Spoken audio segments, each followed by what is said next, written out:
اچھا، یہ جو دور ہے نا جو جس میں قیامت قریب ہے، ایک تو خدا کا واسطہ یہ دجال کے بارے میں جو کتابیں ہیں اور ٹاپکس ہیں نا، یہ پڑھنا چھوڑ دیں. جب قیامت کی بات آئی نا تو دجال کا ٹاپک آ گیا. نبی صلی اللہ علیہ وسلم کی احادیث سے ہمیں پتہ چلتا ہے دجال آئے گا، بہت بڑا فتنہ ہوگا، یہ بات حقیقت ہے. لیکن اب مسئلہ یہ ہو گیا ہے کہ ہر چیز میں سے دجال نکال کے نا کشید کے لوگوں کو وہمی بنا دیا ہے. ایک آرمی کے ریٹائر آفیسر مجھ سے ملنے کے لیے آئے، انہوں نے کہا میں نے دجال پہ ایک بہت زبردست ریسرچ کی ہے جو پتہ نہیں 10 GB میں ہے میرے پاس ہارڈ ڈسک میں، وہ USB میں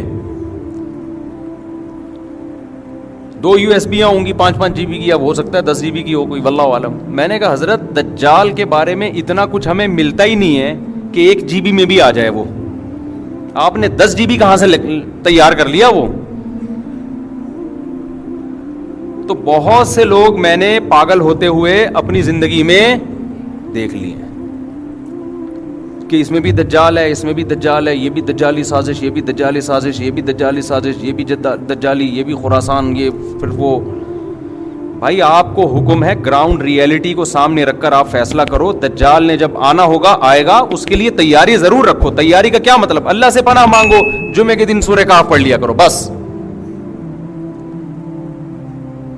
ابھی سے آپ اس کے بارے میں وہ کچھ کرنا شروع کر دیں، اس کا نقصان یہ ہوتا ہے کہ ابھی گراؤنڈ ریئلٹی آپ کو کچھ اور کرنے کا حکم دے رہی ہوتی ہے اور آپ دجال سامنے رکھ کر اپنی پالیسیاں چینج کر رہے ہوتے ہو. ہر تھوڑے دن میں یوٹیوب پہ دیکھو کوئی دجال کے بارے میں رپورٹ پیش کر رہا ہے، کوئی سب A to Z غلط اکثر خبریں ہوتی ہیں، اپنی طرف سے کھینچا تانی کر کر کے نا نکالا ہوا ہوتا ہے. جس چیز کو اسلام نے مبہم رکھا ہے آپ اس کو ڈیٹیل میں بیان نہیں کر سکتے. مبہم رکھا ہے، مبہم ہی رہنے دو اس کو. حضرت عیسیٰ علیہ السلام نے جب آنا ہوگا، ہمارا ایمان ہے آئیں گے، لیکن ہم نے ابھی جو فیصلے کرنے آج کے زمینی حقائق کو دیکھ کے کرنے ہیں. حضرت عیسیٰ کے نزول کو سامنے رکھ کے نہیں کرنے، وہ آج کے حساب سے کرنے ہیں، ورنہ آپ غلطی کر جاؤ گے. صاحب کہنے لگے میں جہاد کی تیاریاں کر رہا ہوں امام مہدی کے لیے، میں لشکر ابھی سے تیار کر رہا ہوں تاکہ امام مہدی کے ساتھ جا کے وہ مل جائے، ان کو ٹینشن نہ ہو لشکر تلاش کرنے میں. یہ نوجوانوں کی سوچ بتا رہا ہوں. میں نے کہا تو جہاد کرے گا کہاں؟ یہ اسلامی کنٹری ہے، یہاں کرے گا تو امام مہدی کے آنے سے پہلے جو تھوڑا بہت لشکر تیار ہونا تھا اس کا بھی بیڑا غرق ہو جائے گا. ملک میں تم کچھ کرو گے تو ملک اور کمزور ہوگا اور ملک دشمن قوتیں اس کو بھی کھا جائیں گی. کہہ رہے یہی تو پرابلم ہے مفتیوں میں، علماء میں، نہ خود کچھ کرتے ہیں نہ دوسروں کو کرنے دیتے ہیں. ہم آپ کو ایسا نہیں کرنے دیں گے جس سے جو تھوڑی بہت رہی صحیح اسلام کی رمق باقی ہے اس کا بھی ستیہ ناس ہو جائے. آپ کا جذبہ تھا 4 شادیوں کا، منگیتر کو پہلے بتا دیا میں 4 کروں گا، تو ایک ہوگی آپ کی؟ بولو نا، ایک بھی نہیں ہوگی. پھر گھر میں جو بھی رشتے والے آ رہے ہیں نا، آپ نے جلی حروف میں پہلے سے لکھوا دیا کہ چونکہ میں نے 4 کرنی ہے تو 4 کی تیاری میری پہلے سے ہے. یہ لو بھائی آئی ول ڈو 4 میرج، کچھ بھی انگلش میں فارسی میں پشتو میں لگا دیا آپ نے. اس کا نتیجہ نکلے گا 4 تو دور کی بات، ایک بھی نہیں ہوگی. یہی ہو رہا ہے کہ اس طریقے سے ملک کے اندر اس طرح کی باتیں کرنا. خلیفہ کوئی ہر تھوڑے دن میں کوئی خلیفہ آیا ہوا ہوتا ہے مارکیٹ میں کہ اس کے ہاتھ پہ بیعت ہو کے ہم خلافت نافذ کریں گے. خلافت تو سوال ہی پیدا نہیں ہوتا اس طریقے سے نافذ ہو جائے. جو رہی صحیح ٹوٹی پھوٹی خلافتیں کچھ بچی ہوئی ہیں ان کی بھی ایسی کی تیسی ہو جائے گی. آپ دیکھو پہلے بنو امیہ کی حکومت کا خاتمہ ہوا، بڑی زبردست حکومت تھی، بڑی زبردست خلافت تھی. ٹھیک ہے ان کے مظالم بھی تھے، ہم ان مظالم میں ان کو اچھا نہیں کہتے، لیکن اوور آل اسلام کو فائدہ ہو رہا تھا. بنو امیہ کے دور میں بڑے بڑے محدثین پیدا ہوئے، بنو امیہ کے دور میں بڑے بڑے فقہا پیدا ہوئے، بنو امیہ کے دور میں بڑے بڑے مجاہدین پیدا ہوئے جنہوں نے سندھ فتح کیا، کابل فتح ہوا. لاکھوں مربع میل اسلام کی ایک ریاست قائم ہوئی. اس دور میں جتنا علمی کام ہوا ہے آپ تصور نہیں کر سکتے. ٹھیک ہے بادشاہوں میں شر بھی ہوتا ہے خیر بھی ہوتی ہے، لیکن سنجیدہ علماء نے منع کیا اس حکومت کے خلاف بغاوت مت کرو، کیونکہ نبی صلی اللہ علیہ وسلم نے فرمایا کہ جب مسلمانوں کا کوئی خلیفہ ہو، بادشاہ ہو، چاہے وہ جبرن آئے، چاہے وہ تلوار کی بیس پہ مسلط ہو جائے، صحیح مسلم کی حدیث آپ نے فرمایا اس کے مقابلے میں جو بھی کھڑا ہو اس کو قتل کر دو، کائن من کان، جیسا مرضی ہو وہ، جتنا ہی نیک ہو، جتنا ہی پرہیزگار ہو. کیونکہ بادشاہ لوگ، حکومتیں 100% درست کہیں بھی نہیں ہوتی. اوور آل اجتماعیت دیکھی جاتی ہے کہ اجتماعیت مسلمانوں کی قائم ہے. جب بنو امیہ کی حکومت تھی اس وقت کسی اسلام دشمن قوت کی مجال نہیں تھی کہ سر اٹھا کے ہماری طرف دیکھ سکے. ان کو پتا تھا یہ جیسے مرضی ہیں ہمارے خلاف متحد ہو جائیں گے. سمجھ میں آ رہی ہے بات کہ نہیں آ رہی ہے؟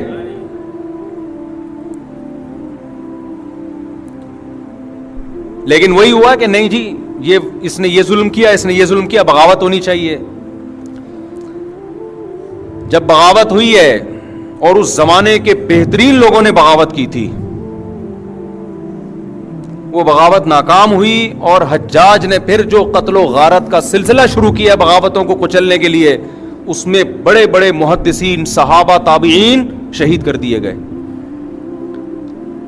حجاج نے غلط کیا، ہم حجاج کی حمایت نہیں کرتے، لیکن جنہوں نے حجاج کے خلاف مسلح بغاوت کی تھی ان کا بھی غلط ہونا ثابت ہو گیا کہ انہوں نے بغاوت کر کے اچھا بولو نہیں کیا، برداشت کرتے. اس میں اجتماعیت تھی. تو مسلمانوں کی جو فوجیں آگے بڑھتی چلی جا رہی تھیں، نہ ختم ہونے والا سلسلہ وہ بالآخر کیا ہوا؟ رک گیا. تو تاریخ سے جو سبق حاصل نہیں کرتا وہ ان غلطیوں کو بار بار دہراتا ہے جن غلطیوں کی وجہ سے اس کو نقصان. پھر جب حجاج کے مظالم اور زیادہ بڑھ گئے کہ بغاوت کو اس نے کچلا، اس نے کہا نہیں، میں حاکم کبھی بھی بغاوت پہ کمپرومائز نہیں کرتا. اس کے بعد حجاج دنیا سے چلا گیا. پھر اس کے بعد جو نیا خلیفہ آیا، بغاوت دوبارہ ہوئی بنو عباس کی. لمبا سلسلہ تاریخ کا، میں تو خلاصہ آج یعنی ہمیں کیا سبق ملتا ہے اس کے حساب سے بتا رہا ہوں. بالآخر بنو عباس کی بغاوت کامیاب ہوئی، لیکن اس کامیاب ہونے کے بعد وہ برکتیں حاصل نہیں ہوئیں جو وہ سمجھ رہے تھے. ان کا خیال تھا کہ ہم بنو امیہ میں جو خامیاں ہیں ان کی اصلاح کر لیں گے اور ان سے اچھی ریاست قائم کر کے دکھائیں گے. لیکن آگے معاملہ بہتر ہونے کے بجائے کیا ہو گیا؟ بدتر. مسلمانوں کی خلافت دو حصوں میں ڈیوائیڈ ہو گئی. یہ پہلی دفعہ اسلامی تاریخ میں ایسا ہوا کہ دو خلیفہ، اندلس میں الگ خلافت قائم ہوئی، یہاں الگ خلافت قائم ہوئی بغداد میں. اس کے بعد سے آج تک مسلمان کسی ایک خلیفے پہ جمع نہیں ہوئے، آج تک نہیں ہوئے. تو بنو عباس کی نیت بھی بڑی اچھی تھی کہ ہم ظالم حکمرانوں سے حکومت لیں گے اور اہل کو کے حوالے کریں گے. لیکن انہوں نے وہ کچھ کیا کہ وہ بنو امیہ سے بھی 4 ہاتھ آگے نکل گئے.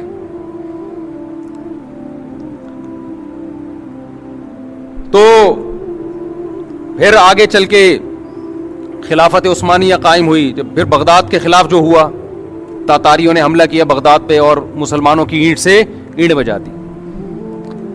اس کے پیچھے بھی مسلمانوں کی غلطی تھی. وہ غلطی یہ تھی کہ فرقواریت انتہا کو پہنچ چکی تھی. شیعہ سنی لڑائی. آواز ختم ہو گئی ہے بھائی، ایسے ہی چلاؤ بیان. بس غصے کے خلاف بیان کر رہا ہوں تو مجھے تو کنٹرول کرنا ہے نا. بنو امیہ کے خلاف بغاوت ہوئی بنو عباس کی. پہلی دفعہ تو ناکام ہوئی، دوسری دفعہ کامیاب ہوئی، لیکن اسلامی خلافت 2 حصوں میں تقسیم ہو گئی. پھر شیعہ سنی لڑائی ہوئی ہے. اس کے نتیجے میں اس کا فائدہ اٹھایا کس نے؟ میں مبہم بیان کر رہا ہوں کیونکہ میں ڈیٹیل میں گیا تو ایک تو ٹاپک لمبا ہو جائے گا، پھر یہ ایسا نہ ہو اسی بیس پہ یہاں فرقواریت بڑھنا شروع ہو جائے کہ اچھا تم ہمارے اوپر الزام لگا رہے ہو کیا کہ تم ہمارے اوپر. ایک نئی جنگ پاکستان میں نہ چھڑ جائے گی. ہر چیز عوام کو سامنے رکھنے کی نہیں ہوتی. یہ دنیا میں اس سے بڑا بے وقوف کوئی نہیں ہے جسے جو کچھ آتا ہے سب کچھ بتا دے. وہ دیکھنا ہے کہ اس بتانے سے فائدہ ہو رہا ہے کہ نقصان ہو رہا ہے. ایک آدمی نے کسی بندے کو دیکھا کسی انٹی سے ہنس ہنس کے بات کر رہا ہے. نالج آ گئی نا اس کے پاس. تو بتاؤ اس سے فائدہ ہوگا نقصان ہوگا؟ لڑائی ہوگی. اب کوئی کہہ رہا ہے تو اس کی بیوی کو کیوں بتا رہے؟ کہہ رہے نالج جتنی بھی ہو شیئر کر دینی چاہیے, اسے کبھی بھی چھپا کے نہیں رکھا. حق یہ ہے کہ حق کو بیان کیا جائے, حق یہ ہے کہ دیکھا جائے کہ یہاں حق کو بیان کرنے کا فائدہ ہے یا نقصان ہے. حق تو ہے لیکن یہ بیوی کو بتانے کا نہیں ہے. اس سے شوہر کے بدگمان ہوگی, لڑائیاں ہوں گی, الگ سے چھپڑ میں لے جا کے میاں کو سمجھا دو انسان کا بچہ بن جا ورنہ انڈی کو بتا دوں گا میں. سمجھتے ہو کہ نہیں سمجھتے؟ اس لیے جو آج کل کے جو بہت سے اسکالرز آ رہے ہیں نا, جو سب کچھ عوام میں شیئر کر رہے ہیں, یہ نہیں دیکھ رہے کہ اس کے فائدے ہو رہے ہیں کہ نقصان ہو رہے ہیں. اور کمال کی بات یہ تمام لوگ جو فرقہ واریت پھیلاتے ہیں, لیبل لگاتے ہیں, فرقہ واریت ختم کر رہے ہیں. تو بہرحال وہ شیعہ سنی لڑائی ہوئی, پڈا ہوا, پھر انہوں نے کہا ہم انتقام لیں گے. نتیجے میں یہ خلافت, بغداد کی خلافت کا کیا ہو گیا؟ ایسی کی تیسی ہو گئی. وہاں بھی غصے کو کنٹرول نہ کرنے کی وجہ سے ہوا ہے. سمجھتے ہو؟ بنو عباس کو بنو امیہ پہ غصہ تھا, کنٹرول نہیں کیا انہوں نے. یہ نہیں دیکھا کہ غصے کو جاری کرنے کے نقصانات ہیں یا فائدے ہیں. انہوں نے کہا نہیں, انہوں نے ظلم کیا بھی تھا, ہم نے ظلم کا انتقام لینا ہے. انتقام لے کے واٹ کس کی لگی؟ مسلمانوں کی. برداشت کر لیتے بھائی. پھر بنو عباس کی خلافت آئی. ہم نے کہا, یعنی بڑوں نے کہا, اہل سنت والجماعت نے کہا جو ہے جیسے ہے اس کے خلاف تلوار نہیں اٹھائی جائے گی. پھر قوارانہ لڑائی شروع ہوئی بغداد میں. اس میں اگر یہ دیکھتے کہ زبانی حد تک بات چیت رہے, مار دھاڑ کی نوبت نہ آئے, تو وہ کچھ نہ ہوتا جو ہوا. آپس میں دو فرقے لڑے ہیں اور باقاعدہ تلواروں سے لڑے ہیں, جس کے نتیجے میں پھر نقصان یہ ہوا کہ انہوں نے کہا ہم آپ سے کسی اور طریقے سے انتقام لیں گے. اور وہ انتقام یہ لیا کہ تاتاریوں کو راستہ دے دیا, آ جاؤ بھائی بارڈر خالی ہے. سمجھتے ہو؟ سامنے یہ بن گئے کہ ہم آپ کے ہیں, اور پس پردہ کیا کیا؟ جب ایک آدمی کمزور ہو کے پٹتا ہے نا, تو پھر وہ تلوار سے مقابلہ نہیں کرتا, پھر وہ دوستی میں آستین کا سانپ بن کے کاٹتا ہے آپ کو. تو پھر انہوں نے آستین کا سانپ بن کے کاٹا. یہ جو کہتے ہیں نا بغداد میں مسلمانوں کے مناظرے بہت ہو رہے تھے اور کوا حلال حرام اس پہ بحثیں ہو رہی تھی, اس لیے خلافت کا خاتمہ ہوا. اس لیے خاتمہ نہیں ہوا یہ کہ اپنوں ہی میں سے بعض نے غداری کی اور تاتاریوں کو راستہ دے دیا آنے کا اندر. ادھر یہ بنے رہے کہ ہم آپ کے ہیں اور ادھر ان سے رابطے کیے. بارڈر پہ آپ کا اپنے ہی فوجی اگر دشمن ملک کے ساتھ مل جائیں تو پھر بارڈر تھوڑی سیو ہوگا آپ کا. تو اس سے جو اسلامی تاریخ میں جو تباہی پھیلی ہے اس کی مثال نہیں. وہاں بھی کیا تھا, دو فرقوں نے اپنے جذبات پہ کنٹرول نہیں کیا, بس انتقام کی آگ میں بھڑک گئے. تو جو کچھ کر سکتے ہو کرو. تو بنو عباس نے کنٹرول نہیں کیا جذبات پہ. ایک دفعہ اسلامی خلافت کی ایسی کی تیسی ہوئی. پھر بنو عباس کے خلاف, بنو عباس میں جو دو فرقے تھے, مشہور فرقے جو مسلمانوں کے چل رہے ہیں, انہوں نے اپنے جذبات پہ کنٹرول نہیں کیا, غصے پہ کنٹرول نہیں کیا. زبانی بحث کو اس حد تک لے کر گئے کہ ہاتھا پائی تک نوبت آئی, جس کا رزلٹ کیا نکلا کہ بغداد کی خلافت کی ایسی کی تیسی ہو گئی. اس وقت ہمارے سائنسدان تھے, یورپ, ہم گورے ہم سے پڑھنے آیا کرتے تھے. 400 سال تک ہماری کتابیں یورپ کی یونیورسٹیوں میں پڑھائی گئی ہیں, ہماری سائنس کی کتابیں. تھوڑے عرصے کی بات نہیں ہے یہ, ان کے پاس تو کچھ تھا ہی نہیں. لیکن جب بغداد کی خلافت کا خاتمہ ہوا, جتنی یونیورسٹیاں, جتنے کالجز, جتنے اسکول, جتنی کتابیں, وہ ساری کی ساری دشمن نے دریاؤں میں بہا دی. مسلمانوں کے لیے اپنا وجود برقرار رکھنا مشکل ہو گیا. لیکن اسلام پھر زندہ ہوا. مسلمان تھوڑی تمیز سے بیٹھتا ہے, جوش ہے اس کے اندر, ایک غیرت ہے بھائی, دوبارہ بحال کرنا ہے. پھر اللہ نے خلافت عثمانیہ ہمیں دی. 500-600 سال تک زبردست ترکی میں مسلمانوں کی حکومت رہی ہے, خلافت رہی ہے. لیکن ہندوستان میں الگ تھی, ہندوستان میں الگ تھی اور وہاں الگ. لیکن ہندوستان میں جمعے کی نماز میں جو خطیب ہوا کرتا تھا وہ عثمانی خلیفہ کے لیے دعا کیا کرتا تھا. کیا مطلب؟ یہاں الگ حکومت, وہاں الگ خلافت, لیکن دونوں کا آپس میں لنک, کہ دشمن کے خلاف دونوں کیا ہیں؟ متحد ہیں.